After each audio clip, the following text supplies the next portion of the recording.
네, 오늘 하루 종일 대법원 국감을 하면서 제가 굉장히 당혹스럽기도 하고 놀랍기도 하고, 제가 대통령실서부터 해서 여러 공공기관에서 일을 해봤는데 우리 대법원처럼 이렇게 허술하게 아까 천대엽 행정처장님께서 이 대법원의 판결이라는 것, 판사의 판결이라고 하는 것은 한 사람의 생명권을 쥐고 흔들 수 있는 중차대한 일이라고 이야기를 하셨는데, 어떻게 이렇게 일이 벌어지는지 저로서는 납득이 가지 않습니다.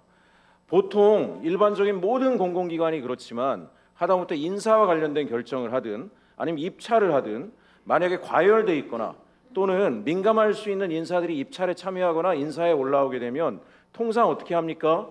2달 이내 공고를 해야 된다 그러면 2달 꽉 채웁니다. 그죠? 2달 꽉 채웁니다. 심사위원들한테 2주 전에 문서를 준다 그러면 동일한 날에 시간까지 체크받으면서 문서를 줍니다. 왜? 특정 위원으로 인해서 결과에 오류가 발생한다라고 하는 시비가 붙을까 봐 굉장히 주의하게 됩니다. 그건 대부분의 공공기관이, 거의 모든 공공기관이 그렇게 하고, 통상 그렇게 하지 않는 경우 예외적으로 나중에 감사에서 문제되는 경우는 동일하게 똑같죠.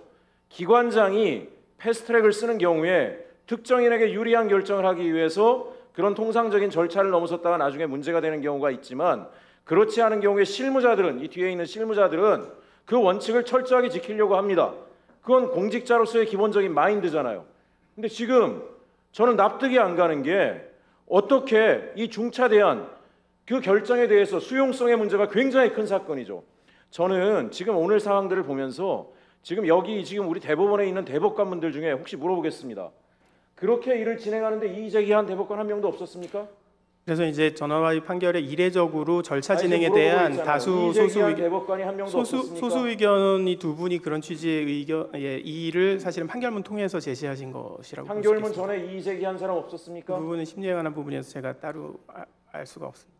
그럼 이의 제기가 있었을 가능성이 있는데 뭉개고 갔다는 얘기잖아요. 그러면 대법관 중에 한 사람이든 두 사람이든 이렇게 절차상의 문제가 갈 경우에 나중에 대한 결과에 대한 국민적 수용성에 문제가 있을 수 있고, 정치적 파장도 엄청나게 클 수 있는 사건에 대해서 이렇게 일방적으로 처리해버리는 것에 대해서 누군가 이의 제기했다라면 그걸 찍어 누를 수 있는 사람 단 한 사람이잖아요.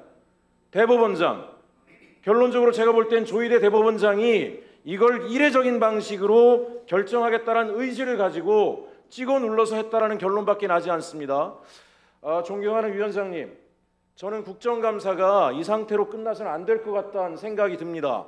지금 정확하게 답변을 하지 않고, 제가 아까 말씀드렸지만 일반적인 공기관에서 그런 심사 하나 할 때도 나중에 결정에 대한 수용성을 위해서 심사위원이 받은 날짜, 시간까지 해서 사인을 받는데, 도대체 각각의 대법관에 이 문서가 언제 정확히 전달됐는지, 예를 들면 소수 의견을 낸 의원들한테는, 대법관들한테는 더 늦게 전해졌는지 아무것도 확인 불가능하다라고 하면 도대체 이 대법원이 정상적으로 작동하고 있는가에 대해서 심각한 우려가 들고요.